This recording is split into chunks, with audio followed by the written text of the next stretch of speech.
warahmatullahi wabarakatuh. Halo semuanya, apa kabar? Sebelumnya, perkenalkan, saya Sarah Nurhaliza dari jurusan Pendidikan Matematika Fakultas Keguruan dan Ilmu Pendidikan Universitas Siliwangi. Pada kesempatan kali ini, saya akan memaparkan mengenai proposal penelitian yang telah saya buat dengan judul Analisis Kemampuan Komunikasi Matematis ditinjau dari Self-Esteem Siswa SMP pada materi Sistem Persamaan Linear 2 Variabel. Dosen pengampu, Bapak Didi Nurjamil, Magister Pendidikan. Latar belakang. Matematika merupakan salah satu bidang ilmu pengetahuan yang tergolong penting. Terdapat istilah yang menyebutkan bahwa matematika sebagai ratunya ilmu, yakni matematika sebagai sumber sekaligus pelayan ilmu dan pada perkembangannya tidak tergantung pada bidang ilmu lain. Hal ini dapat dilihat dari banyaknya bidang ilmu yang penemuan dan perkembangannya bergantung pada matematika. Menurut Cornelius dalam Abdurrahman tahun 2003, terdapat 5 alasan perlunya belajar matematika. Yang pertama, sarana berpikir yang jelas dan logis. Yang kedua, sarana untuk memecahkan masalah kehidupan sehari-hari. Ketiga, sarana mengenal pola-pola hubungan dan generalisasi pengalaman. Keempat, sarana untuk mengembangkan kreativitas. Dan yang kelima, untuk meningkatkan kesadaran terhadap perkembangan budaya. Sehingga karena pentingnya bidang ilmu ini, maka pemerintah menegaskan dalam Undang-Undang Nomor 20 Tahun 2003 tentang Sistem Pendidikan Nasional Pasal 37 Ayat 1 bahwa kurikulum pendidikan dasar dan menengah wajib memuat pendidikan matematika. Salah satu kemampuan yang penting perlu dimiliki oleh siswa dalam pembelajaran matematika adalah kemampuan komunikasi.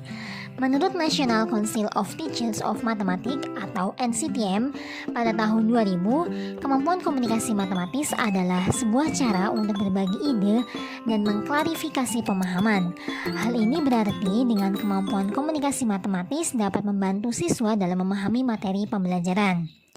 Wardani dan Rumiati menyatakan bahwa salah satu aspek kemampuan yang dinilai dalam PISA yang dilaksanakan oleh Organization Economic Cooperation and Development atau OECD adalah kemampuan komunikasi matematis. Namun, kemampuan komunikasi matematis siswa Indonesia masih rendah. Hal ini dapat dilihat dari hasil survei PISA pada tahun 2016 terhadap anak usia 15 tahun menempatkan kemampuan matematis siswa Indonesia pada peringkat 64 dari 72 negara. Pada kategori Science, Reading, and Mathematics untuk memberikan kinerja yang terbaik, setidaknya dalam satu mata pelajaran pada level 5 atau 6, siswa Indonesia hanya mampu mencapai 0,8% dari standar PISA 15,3% dengan rata-rata 386. Hasil PISA pada tahun 2018 menunjukkan bahwa Indonesia mengalami penurunan rata-rata menjadi 379. Berdasarkan hasil PISA pada tahun 2015 dan 2018 tersebut, dapat dikatakan bahwa rata-rata skor PISA siswa Indonesia masih rendah pada level 1, yang artinya kemampuan berpikir matematisnya masih di bawah rata-rata skor PISA. Kemampuan berpikir yang dimaksud pada instrumen PISA tersebut adalah kemampuan menentukan strategi dari pemecahan masalah, mengonseptualisasi, mengeneralisasi, menalar, mengomunikasikan tindakan, dan merefleksikan penemuan mereka, menginterpretasi serta memberikan argumen. Oleh karena itu, berdasarkan hasil PISA tersebut dapat dijadikan acuan bahwa kemampuan komunikasi matematis siswa Indonesia masih rendah. Salah satu tujuan pembelajaran matematika di sekolah adalah agar siswa memiliki kemampuan mengomunikasikan gagasan dengan simbol, tabel, diagram, atau media lain untuk memperjelas keadaan suatu masalah. Menurut Permendikbud nomor 81A tahun 2013, menyebutkan bahwa komunikasi merupakan salah satu pengalaman belajar yang harus dialami siswa dalam proses pembelajaran pada setiap mata pelajaran. Oleh karena itu, kemampuan komunikasi matematis merupakan salah satu kemampuan yang penting perlu dimiliki oleh siswa. Pentingnya komunikasi matematis juga tercantum dalam tujuan pembelajaran matematika yang dituangkan dalam standar kompetensi mata pelajaran matematika, yakni ada pada poin keempat, yaitu mengembangkan kemampuan menyampaikan atau mengomunikasikan gagasan antara lain melalui pembicaraan lisan, grafik, peta, diagram dalam menjelaskan gagasan. Pada pembelajaran matematika, sebenarnya tidak hanya terdapat aspek kognitifnya saja yang perlu diperhatikan, namun aspek afektif juga perlu dikembangkan, khususnya self-esteem atau harga diri. Self-esteem matematis dapat diartikan sebagai penilaian siswa terhadap dirinya sendiri bahwa dirinya yakin mampu menyelesaikan masalah matematis. Self-esteem menjadi salah satu faktor yang mempengaruhi tingkat prestasi siswa. Masih rendahnya self-esteem siswa tampak pada rendah dirinya siswa untuk mengemukakan pendapat dan kemampuannya, menurut Utari pada tahun 2007. Selanjutnya, Kenneth Sol dalam Utari tahun 2007 juga mengungkapkan bahwa self-esteem yang rendah dapat memperendah hasrat belajar, mengaburkan fokus pikiran, dan enggan mengambil resiko. Sebaliknya, self-esteem yang tinggi dapat menjadi pondasi yang kuat untuk keberhasilan belajar siswa. Selanjutnya, menurut hasil penelitian Puspitasari, Yusmin dan Nur Sangaji pada tahun 2015, bahwa kesulitan yang dihadapi siswa dalam menyelesaikan soal cerita dengan materi sistem persamaan linier dua variabel yaitu: pertama, kesulitan menentukan dan memisalkan variabel; kedua, kesulitan mengubah soal cerita menjadi bentuk model matematika; ketiga, kesulitan menggunakan metode eliminasi dan substitusi; keempat, kesulitan dalam mengoperasikan penjumlahan dan pengurangan; dan yang kelima, kesulitan dalam menentukan nilai variabel. Kesulitan-kesulitan siswa tersebut sesuai dengan indikator dalam kemampuan komunikasi matematis yang akan dijelaskan lebih lanjut, seperti menyajikan suatu masalah yang ada dalam bahasa atau model matematika sehingga dapat lebih mudah diselesaikan, menggunakan simbol matematika dengan tepat, sampai pada membuat kesimpulan dari model matematika dengan menggunakan bahasa sendiri. Di sini, guru mempunyai peran penting untuk dapat meningkatkan self-esteem siswa dalam pembelajaran matematika. Bagaimana mendesain sebuah pembelajaran yang menarik sehingga siswa lebih menyenangi matematika dan dapat menyelesaikan masalah matematis.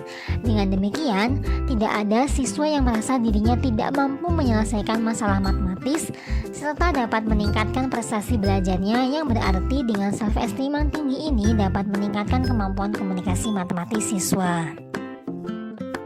Oke, berdasarkan penjelasan latar belakang tadi, sehingga rumusan masalah dalam penelitian ini adalah bagaimana kemampuan komunikasi matematis ditinjau dari self-esteem siswa SMP pada materi sistem persamaan linier dua variabel. Dan tujuan penelitian ini adalah untuk mendeskripsikan kemampuan komunikasi matematis ditinjau dari self-esteem siswa SMP pada materi sistem persamaan linier dua variabel. Sesuai dengan judul penelitian ini, yaitu analisis kemampuan komunikasi matematis ditinjau dari self-esteem siswa SMP pada materi sistem persamaan linier dua variabel, maka definisi operasional yang perlu dijelaskan yaitu: yang pertama, analisis. Menurut Komarudin, analisis merupakan suatu kegiatan berpikir untuk menguraikan suatu keseluruhan menjadi komponen, hubungan satu sama lain, dan fungsi masing-masing dalam satu keseluruhan yang terpadu. Oleh karena itu, analisis dalam penelitian ini adalah menguraikan keseluruhan makna variabel yang ada sehingga diperoleh hubungan antara variabel, yaitu mengenai kemampuan komunikasi matematis ditinjau dari self-esteem siswa SMP pada materi sistem persamaan linier dua variabel. Definisi operasional yang kedua yaitu kemampuan komunikasi matematis. Kemampuan komunikasi matematis pada dasarnya merupakan kemampuan dalam menyampaikan ide atau gagasan atau hasil pemikiran matematika baik secara lisan maupun tulisan. Sejalan dengan pendapat Prayitno dan kawan-kawan pada tahun 2013 Komunikasi matematis adalah suatu cara siswa untuk menyatakan dan menafsirkan gagasan-gagasan matematika secara lisan maupun tertulis, baik dalam bentuk gambar, tabel, diagram, rumus, ataupun demonstrasi. Siswa diminta untuk dapat memahami dengan baik permasalahan matematika, kemudian mampu membuat hipotesis terkait masalah tersebut. Dalam hal ini, adanya proses di mana keterampilan membaca, mendengarkan, menginterpretasikan, dan menilai permasalahan matematika yang diberikan oleh guru harus dimiliki oleh siswa. Bagaimana mengekspresikan ide ke dalam bahasa atau model matematika sehingga dapat ditemukan penyelesaiannya. Selanjutnya yang ketiga yaitu self-esteem. Self-esteem dalam matematika yaitu penilaian siswa terhadap dirinya sendiri tentang kemampuan, keberhasilan, kemanfaatan, dan kebaikan diri mereka sendiri dalam matematika. Self-esteem siswa ditentukan oleh seberapa besar siswa merasa dirinya berharga dan juga seberapa besar siswa menyukai dirinya sendiri. Semakin positif self-esteem yang dimiliki siswa, akan semakin tinggi juga prestasi yang diraih. Didukung oleh pendapat Lawrence pada tahun 2014 yang menyatakan bahwa siswa dengan self-esteem tinggi cenderung percaya diri dalam situasi sosial yang dihadapi dan percaya diri dalam menangani tugas-tugas yang diberikan guru. Selanjutnya, manfaat penelitian. Berdasarkan latar belakang dan rumusan masalah, maka penelitian ini mempunyai manfaat sebagai berikut. Yang pertama, ada manfaat teoritis. Penelitian yang dilakukan secara teoritis diharapkan mampu memberikan kontribusi terhadap pembelajaran matematika, terutama pemahaman guru terhadap kemampuan komunikasi matematis siswa ditinjau dari self-esteem-nya. Yang kedua, ada manfaat praktis yang meliputi yang pertama, manfaat bagi siswa. Hasil penelitian ini dapat membantu menunjang, mempermudah, dan mengasah kemampuan komunikasi matematis dilihat dari tingkat self-esteem siswa dalam pembelajaran matematika, khususnya pada materi sistem persamaan linear dua variabel. Yang kedua, bagi guru, hasil penelitian ini diharapkan menjadi acuan dan meningkatkan peran guru untuk dapat melakukan pembelajaran yang baik sehingga dapat meningkatkan kemampuan komunikasi matematis siswa ditinjau dari self-esteem-nya, khususnya pada materi sistem persamaan linear dua variabel. Yang ketiga, bagi sekolah, hasil penelitian ini diharapkan dapat digunakan sebagai referensi tambahan dalam menerapkan sistem pendidikan yang sesuai dengan kemampuan dan karakteristik siswa. Dan yang terakhir, bagi peneliti sendiri, hasil penelitian ini digunakan sebagai bekal menjadi pendidik di masa mendatang, menambah pengetahuan dan pengalaman peneliti dalam pembelajaran matematika. Landasan teoritis, kajian teori. Yang pertama, pengertian kemampuan komunikasi matematis. Pembelajaran adalah proses komunikasi fungsional antara siswa dengan guru ataupun satu siswa dengan siswa lainnya dalam rangka perubahan sikap dan pola pikir yang akan menjadi kebiasaan bagi siswa yang bersangkutan. Ladenburg dalam Rais pada tahun 2017 menyatakan bahwa komunikasi merupakan suatu proses pemindahan informasi dan pemahaman umum dari satu orang ke lainnya. Melalui komunikasi, interaksi pemahaman ataupun saling bertukar pikiran atau ide antara satu siswa dengan yang lainnya ataupun siswa dengan guru dapat berlangsung dengan baik.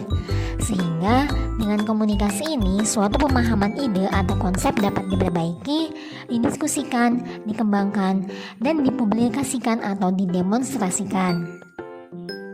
Komunikasi adalah proses menuangkan ide atau gagasan dan pemahaman matematis menggunakan angka, gambar, dan kata dalam beragam komunitas termasuk di dalamnya guru, teman sebaya, kelompok, atau kelas, menurut Yuniarti pada tahun 2014.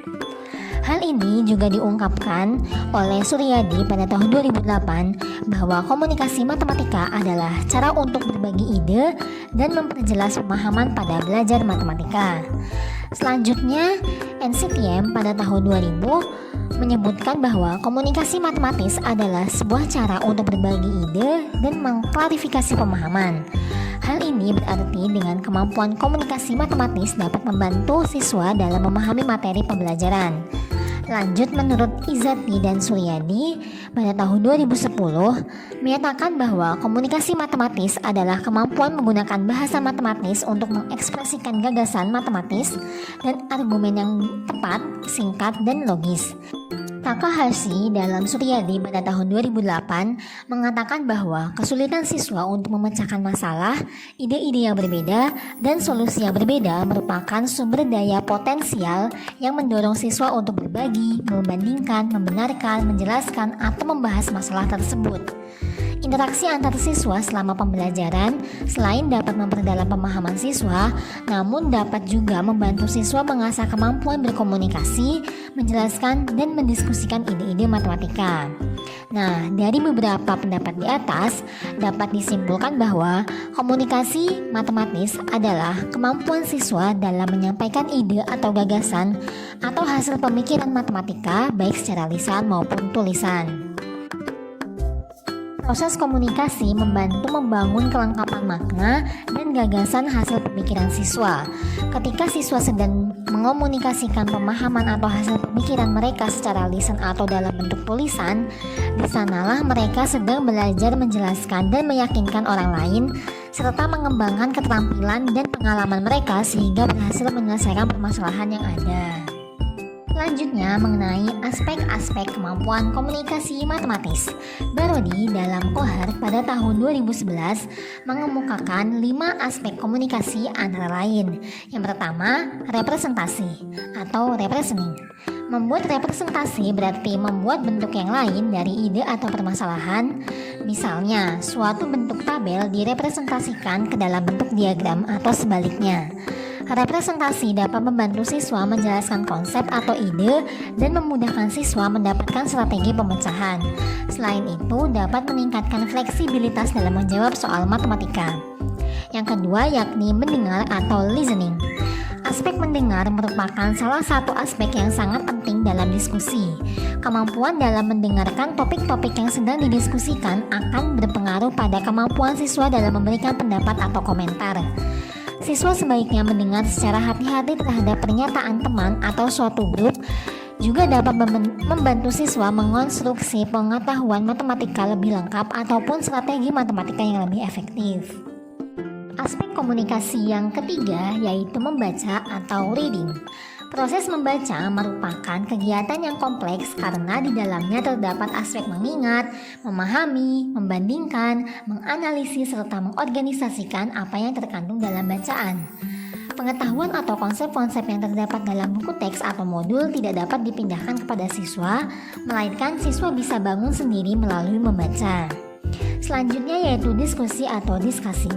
Dengan diskusi, siswa dapat mengungkapkan dan merefleksikan ide-idenya berkaitan dengan materi yang sedang dipelajari. Siswa juga dapat menanyakan hal-hal yang tidak dimengerti atau ragu-ragu.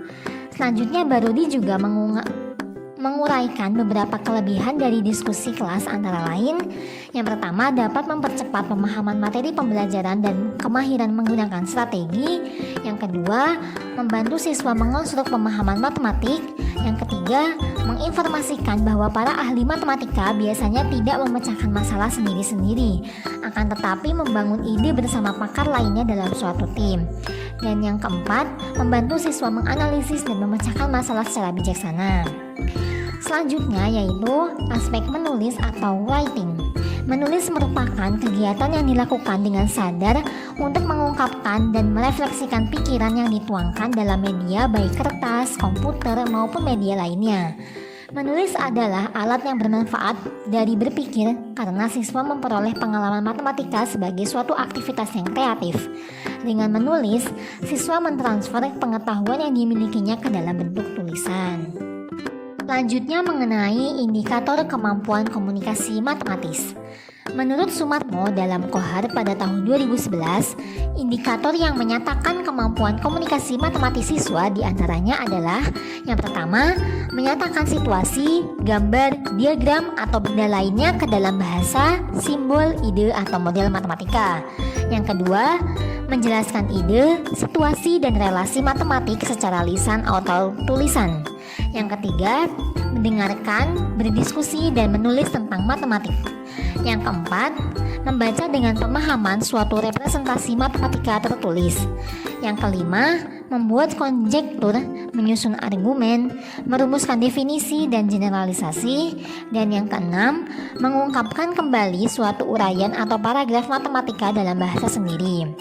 Selanjutnya, menurut NCTF, indikator-indikator yang bisa digunakan untuk mengukur kemampuan komunikasi lisan dan tulis antara lain: yang pertama, kemampuan mengekspresikan ide-ide matematika melalui lisan, tertulis, dan mendemonstrasikannya serta menggambarkannya secara visual.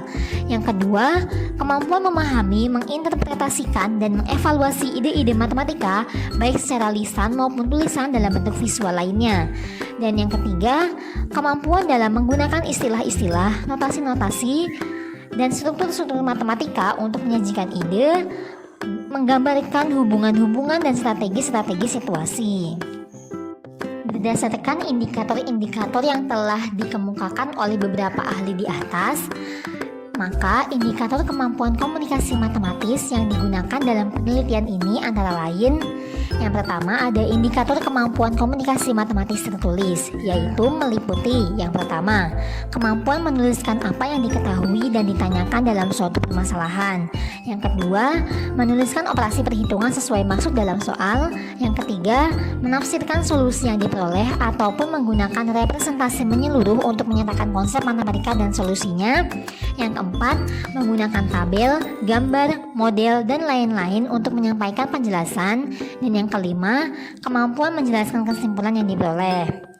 Nah, selanjutnya indikator kemampuan komunikasi matematis lisan, yaitu meliputi: yang pertama, memaparkan apa yang diketahui dan ditanyakan dalam soal secara lisan. Yang kedua, menjelaskan operasi perhitungan sesuai maksud dalam soal secara lisan. Yang ketiga, menafsirkan solusi yang diperoleh dan menjelaskan representasi menyeluruh untuk menyatakan konsep matematika dan solusinya secara lisan. Yang keempat, menjelaskan maksud menggunakan tabel, gambar, model, mengungkapkan lambang, notasi, simbol, dan istilah matematika sebagai proses penyelesaian masalah secara lisan. Dan yang kelima, menjelaskan kesimpulan yang diperoleh secara lisan. Kajian teori yang selanjutnya yaitu mengenai self-esteem. Yang pertama, pengertian self-esteem. Self-esteem merupakan salah satu bagian dari kepribadian yang sangat penting dimiliki oleh setiap siswa. Menurut Roman dalam Coetzee pada tahun 2015, menjabarkan self-esteem sebagai kepercayaan diri seseorang, mengetahui apa yang terbaik bagi diri dan bagaimana melakukannya. Coppersmith dalam Fadilah pada tahun 2012 mendefinisikan self-esteem sebagai penilaian individu tentang kebaikan, kesuksesan, keberartian atau kemanfaatan, dan kemampuan dirinya yang diekspresikan dalam bentuk sikap yang dimiliki individu terhadap dirinya sendiri. Selanjutnya, Maslow dalam Al-Wisol pada tahun 2002, self-esteem merupakan suatu kebutuhan manusia yang memerlukan pemenuhan atau pemuasan untuk dilanjutkan ke tingkat kebutuhan yang lebih tinggi. Kebutuhan terhadap self-esteem oleh Maslow dibagi menjadi dua jenis, yaitu penghargaan diri dan penghargaan dari orang lain. Jika seseorang sudah merasa dicintai dan memiliki rasa sense of belonging, maka ia akan mengembangkan kebutuhan untuk penghargaan atau need for esteem. Self-esteem siswa ditentukan oleh seberapa besar siswa merasa bahwa dirinya berharga dan seberapa besar siswa menyukai dirinya sendiri. Semakin positif self-esteem yang dimiliki siswa, akan semakin tinggi juga prestasi yang diraih. Berdasarkan uraian di atas, dapat disimpulkan bahwa self-esteem dalam matematika yaitu penilaian siswa terhadap dirinya sendiri tentang kemampuan, keberhasilan, kemanfaatan, dan kebaikan diri mereka sendiri dalam matematika. Dalam pembelajaran matematika, self-esteem dan prestasi saling berhubungan. Hal ini ditentukan oleh seberapa besar siswa merasa dirinya berharga, seberapa besar siswa menyukai dirinya sendiri, dan keyakinan akan kompetensi yang dimilikinya. Tumbuhnya perasaan dan keyakinan bahwa aku bisa dan aku berharga adalah inti dari pengertian self-esteem. Selanjutnya adalah aspek-aspek self-esteem. Coppersmith dalam Sa'diyah pada tahun 2012 menyebutkan terdapat 4 aspek dalam self-esteem, antara lain yang pertama yaitu kekuatan. Kekuatan atau power menunjukkan adanya kemampuan seseorang untuk dapat mengatur dan mengontrol tingkah laku dan juga mendapat pengakuan atas tingkah laku tersebut dari orang lain. Kekuatan dinyatakan dengan pengakuan dan penghormatan serta pendapatnya mempunyai kualitas yang diterima oleh orang lain. Yang kedua yaitu keberartian. Keberartian menunjukkan kepedulian, perhatian, afeksi, dan ekspresi cinta yang diterima oleh seseorang dari orang lain, yang menunjukkan adanya penerimaan dan popularitas individu dari lingkungan sosial. Penerimaan dari lingkungan ditandai dengan adanya kehangatan, respon yang baik, dan adanya ketertarikan lingkungan yang menyukai individu sesuai dengan keadaan diri yang sebenarnya. Aspek self-esteem yang ketiga yaitu kebajikan. Kebajikan menunjukkan suatu ketaatan untuk mengikuti standar moral dan etika serta agama di mana individu akan menjauhi tingkah laku yang harus dihindari dan melakukan tingkah laku yang diizinkan oleh moral, etika, dan agama. Dianggap memiliki sikap yang positif, akhirnya timbul penilaian positif terhadap diri sendiri. Dan yang terakhir yaitu kemampuan. Kemampuan atau kompetens menunjukkan suatu performasi yang tinggi untuk memenuhi kebutuhan dan mencapai prestasi, di mana level dan tugas-tugas tersebut tergantung pada variasi usia seseorang. Selanjutnya, menurut Rosenberg, dalam Tafarodi dan Milne pada tahun 2002, terdapat beberapa aspek self-esteem antara lain. Yang pertama yaitu ada self-competence. Aspek ini merupakan penilaian terhadap diri sendiri yang menganggap dirinya mampu, memiliki potensi, efektif, dan dapat dikontrol serta diandalkan. Seorang individu yang memiliki self-competence yang positif akan cenderung merasa memiliki kemampuan yang baik dan merasa puas dengan kemampuan diri mereka sendiri. Yang kedua yaitu self-liking. Aspek ini merupakan perasaan berharga individu akan dirinya sendiri dalam lingkungan sosial. Apakah dirinya merupakan seorang yang baik atau buruk? Hal ini mengacu pada penilaian sosial individu dalam menetapkan dirinya sendiri, terlepas dari bagaimana individu tersebut berpikir mengenai orang lain melihat dirinya. Lanjut mengenai indikator self-esteem. Adapun indikator-indikator self-esteem yang digunakan pada penelitian ini mengacu pada pendapat menurut Rohaiti pada tahun 2012 dalam Verdianisi pada tahun 2017 antara lain. Yang pertama, penilaian siswa tentang kemampuan dirinya dalam matematika. Yang kedua, penilaian siswa tentang keberhasilan dirinya dalam matematika. Ketiga, penilaian siswa tentang kemanfaatan dirinya dalam matematika. Dan yang keempat, penilaian siswa tentang kebaikan dirinya dalam matematika. Landasan teoritis yang selanjutnya yaitu mengenai hasil penelitian yang relevan. Yang pertama dari Evira Dwitama Ananda dan Siti Habibah pada tahun 2021 dengan judul penelitian Kemampuan Komunikasi Matematis Siswa SMP ditinjau berdasarkan self-esteem pada materi sistem persamaan linier 2 variabel. Yang kedua yaitu Nur Syahbani Sitorus Pane, Indra Jaya, dan Mara Samin Lubis pada tahun 2018 dengan judul Analisis Kemampuan Komunikasi Matematis Siswa pada materi penyajian data di kelas 7 MTS Islamiyah Medan tahun pelajaran 2017-2018. Selanjutnya, penelitian dari Novika Andriani dan kawan-kawan pada tahun 2017 dengan judul Penerapan Self-Esteem pada Pembelajaran Matematika menggunakan pendekatan open-ended. Landasan teoritis yang ketiga yaitu kerangka teoritis. Pembelajaran matematika merupakan suatu proses kegiatan guru dalam mengajar matematika yang di dalamnya terdapat upaya guru untuk menciptakan pelayanan terhadap kemampuan dan kebutuhan siswa tentang matematika agar terjadi interaksi optimal antara guru dengan siswa maupun siswa dengan siswa. Adapun tujuan dari pembelajaran matematika adalah agar siswa memiliki kemampuan untuk mengomunikasikan gagasan dengan simbol, tabel, diagram, atau media lain untuk memperjelas suatu keadaan atau masalah. Dalam hal ini, peran komunikasi matematis sangat penting dalam pembelajaran matematika. Selain itu, komunikasi matematis sangat berkaitan dengan self-esteem. Hal ini karena jika self-esteem siswa tinggi, maka kemampuan komunikasi matematisnya juga akan tinggi dan akhirnya berpengaruh pada prestasi yang tinggi pula. Salah satu faktor psikologis yang dimiliki siswa adalah self-esteem atau harga diri. Self-esteem dapat disebut sebagai penilaian terhadap kompetensi seseorang secara individu mengenai harga diri seseorang. Hal ini muncul ketika siswa membandingkan evaluasi diri mereka dengan kinerja aktual pada berbagai tugas.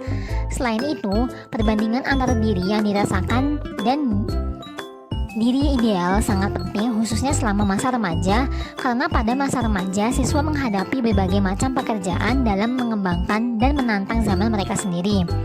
Oleh karena itu, pengembangan harga diri dianggap sebagai salah satu proses pengembangan remaja yang paling penting untuk diperhatikan. Guru harus mampu memahami dan mengembangkan self-esteem agar siswa dapat belajar dengan lebih semangat dan senang sehingga prestasinya pun akan meningkat. Landasan teoritis yang terakhir yaitu mengenai fokus penelitian. Berdasarkan latar belakang masalah, penelitian ini difokuskan pada mendeskripsikan kemampuan komunikasi matematis ditinjau dari self-esteem siswa SMP pada materi sistem persamaan linear 2 variabel. Prosedur penelitian. Yang pertama ada metode penelitian. Penelitian ini menggunakan metode deskriptif kualitatif. Penelitian kualitatif adalah penelitian di mana peneliti ditempatkan sebagai instrumen kunci. Teknik pengumpulan data dilakukan secara penggabungan dan analisis data bersifat induktif. Dasar pemikiran digunakannya metode ini adalah karena peneliti ingin mengetahui tentang fenomena yang ada dan dalam kondisi yang alamiah, bukan kondisi terkendali atau eksperimen. Dengan menggunakan metode ini, peneliti akan mendapatkan data secara utuh dan dapat dideskripsikan dengan jelas sehingga hasil penelitian ini benar-benar sesuai dengan kondisi lapangan yang ada. Prosedur penelitian yang kedua yaitu sumber data penelitian. Sumber data adalah segala sesuatu yang dapat memberikan informasi mengenai data. Berdasarkan sumbernya, data dibedakan menjadi dua, yaitu pertama, data primer adalah data yang dibuat oleh peneliti untuk maksud khusus menyelesaikan permasalahan yang sedang ditanganinya. Data dikumpulkan langsung oleh peneliti langsung dari sumber pertama atau tempat objek penelitian yang dilakukan, seperti dalam bentuk wawancara, angket, tes, dan lain sebagainya. Yang kedua yaitu data sekunder adalah data yang telah dikumpulkan untuk maksud selain menyelesaikan masalah yang dia sedang dihadapi. Data ini dapat ditemukan dengan cepat. Dalam penelitian ini yang menjadi sumber data sekunder adalah artikel, jurnal, literatur, dan situs di internet yang berkenaan dengan penelitian yang dilakukan. Prosedur penelitian yang ketiga yaitu teknik pengumpulan data. Nah, di sini ada beberapa teknik. Yang pertama adalah angket. Angket merupakan teknik pengumpulan data yang dilakukan dengan cara memberikan seperangkat pertanyaan tertulis kepada responden untuk dijawab. Ada dua jenis angket, yaitu angket terbuka dan angket tertutup. Angket terbuka adalah angket yang disajikan dalam bentuk sedemikian rupa sehingga responden dapat memberikan isian sesuai dengan kehendak dan keadaannya. Sedangkan angket tertutup adalah angket yang disajikan dalam bentuk sedemikian rupa sehingga responden tinggal memberikan tanda centang pada kolom atau tempat yang sesuai. Pada penelitian ini, peneliti menggunakan angket tertutup dengan skala Likert. Angket ini bertujuan untuk mengetahui tingkat self-esteem siswa. Setelah didapat hasilnya, beberapa siswa dengan tingkat self-esteem yang berbeda akan dijadikan subjek penelitian untuk mengetahui kemampuan komunikasi matematisnya. Teknik pengumpulan data yang kedua yaitu tes. Tes merupakan teknik pengumpulan data berisi soal-soal untuk mengetahui kemampuan komunikasi matematis ditinjau dari self-esteem siswa SMP pada materi sistem persamaan linear 2 variabel sesuai dengan indikator yang telah dibuat. Dan yang ketiga adalah wawancara. Wawancara adalah suatu kegiatan atau suatu proses interaksi antara pewawancara dan orang yang diwawancarai. Wawancara digunakan untuk memperoleh keterangan atau tujuan penelitian dengan cara tanya jawab dengan atau tanpa pedoman wawancara. Dalam wawancara dapat dilakukan secara individu maupun dalam bentuk kelompok sehingga didapat informasi yang oriented. Prosedur penelitian yang selanjutnya yaitu instrumen penelitian. Dalam penelitian kualitatif, peneliti sendirilah yang menjadi instrumen penelitiannya. Peneliti sebagai instrumen meliputi validasi terhadap pemahaman metode penelitian kualitatif dan penguasaan wawasan terhadap bidang yang diteliti. Instrumen yang digunakan dalam penelitian ini adalah sebagai berikut. Yang pertama itu ada angket, yang mana angketnya ini merupakan angket self-esteem. yang mana untuk mengukur tingkat self-esteem siswa. Selanjutnya yang kedua ada tes. Tes ini merupakan soal-soal mengenai kemampuan komunikasi matematis tertulis. Dan yang selanjutnya adalah wawancara. Wawancara di sini untuk mengukur kemampuan komunikasi matematis lisan siswa. Nah, untuk lampiran-lampirannya nanti akan dijelaskan di akhir. Selanjutnya, prosedur penelitian yang kelima yaitu teknik analisis data. Dalam penelitian ini, teknik analisis data yang digunakan yaitu analisis interaktif. Menurut Mills, Haberman, dan Saldana pada tahun 2014, menyatakan bahwa aktivitas dalam analisis data kualitatif dilakukan secara interaktif dan berlangsung secara terus-menerus hingga tuntas. Aktivitas analisis data dalam penelitian ini antara lain yang pertama yaitu kondensasi data. Kondensasi data mengacu pada proses pemilihan atau seleksi, fokus, menyederhanakan, serta melakukan pergantian data yang terdapat pada catatan lapangan, transkrip wawancara, dokumen ataupun data empiris lainnya yang telah didapatkan. Nah, tahap kondensasi data dalam penelitian ini diuraikan sebagai berikut. Yang pertama yaitu kondensasi data hasil angket self-esteem. Yang kedua ada kondensasi data hasil tes komunikasi matematis tertulis siswa. Dan yang terakhir kondensasi data hasil wawancara. Teknik analisis selanjutnya yaitu penyajian data. Menurut Sutopo pada tahun 2006 berpendapat bahwa penyajian data dalam penelitian kualitatif dimaksudkan untuk menemukan suatu makna dari kata-kata yang diperoleh, lalu disusun secara sistematis dan logis dari bentuk informasi yang kompleks menjadi sederhana dan lebih mudah dipahami. Pada penelitian ini, penyajian data berbentuk teks naratif atau deskriptif. Analisis data yang terakhir yaitu menarik kesimpulan dan verifikasi. Mengambil kesimpulan merupakan langkah analisis setelah pengolahan data. Kesimpulan yang diambil mungkin masih terasa kabur dan diragukan. Oleh karena itu, perlu dilakukan verifikasi kesimpulan tersebut dengan mencari data-data lain yang dapat mendukung kesimpulan tersebut serta dengan mengecek ulang data-data yang diperoleh. Prosedur penelitian yang terakhir yaitu mengenai waktu dan tempat penelitian. Penelitian ini dilakukan dalam rentang waktu dari bulan April sampai bulan Mei 2021. Penelitian dilakukan di daerah di Kecamatan Cimanggu, Kabupaten Cilacap, Jawa Tengah. Tepatnya ada di SMP Negeri 1 Cimanggu dan pada subjek penelitiannya itu adalah kelas 8 SMP. Berikut merupakan lampiran-lampiran yang dibutuhkan pada penelitian ini, yaitu meliputi ada kisi-kisi tes kemampuan komunikasi matematis tertulis, yang isinya itu ada materi pokok, indikator kemampuan komunikasi matematis, lalu indikator pencapaian kompetensi, bentuk soal dan juga jumlah soal. Selanjutnya ada kisi-kisi angket self-esteem siswa SMP, yaitu ada pernyataan favorable atau pernyataan positif dan juga ada pernyataan negatif atau unfavorable.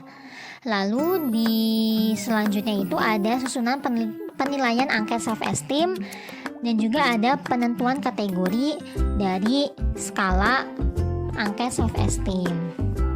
Selanjutnya ada angket self-esteem siswa SMP. Di sini ada 20 pernyataan dalam angket tersebut. Lalu ada lampiran kunci jawaban dari soal-soal tes kemampuan komunikasi matematis siswa.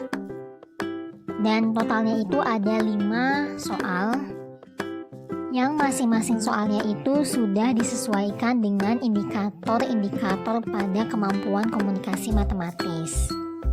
Oke, cukup sekian yang dapat saya sampaikan mengenai analisis kemampuan komunikasi matematis ditinjau dari self-esteem siswa SMP pada materi sistem persamaan linear 2 variabel. Mohon maaf apabila masih banyak kekurangan, dan bagi teman-teman sekalian maupun dari pihak lain yang ingin menyampaikan saran dan kritik yang membangun, saya sangat terbuka demi menghasilkan tulisan yang lebih baik lagi. Sekian dan terima kasih. Wassalamualaikum warahmatullahi wabarakatuh.